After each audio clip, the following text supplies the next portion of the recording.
Mən kənddə doğulub 18 yaşıma qədər o torpağın havası ilə böyümüşəm. Uşaqlığımın ən gözəl xatirələri orada keçib. O şən səslər, qonaqlı, qaralı evimizdə. Bizim ev həmişə gəlimli, gedimli olardı. O günlərdə həyat tamam başqa cür canlanırdı. Süfrələr açılır, manqallar qalanır, kababın qoxusu bütün həyətə yayılırdı. Bir tərəfdə samovar qaynayır, bir tərəfdə isə uzun-uzadı söhbətlər başlayırdı.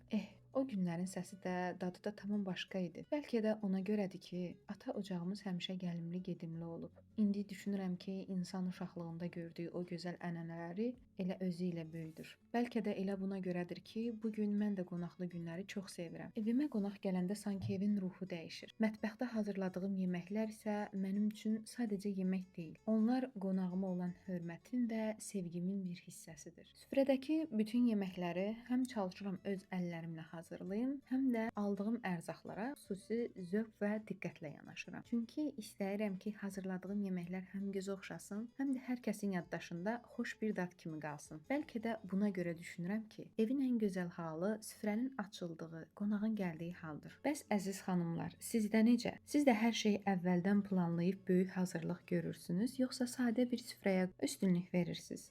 Mənim üçün maraqlıdır. Gəlin şərh bölümündə görüşək.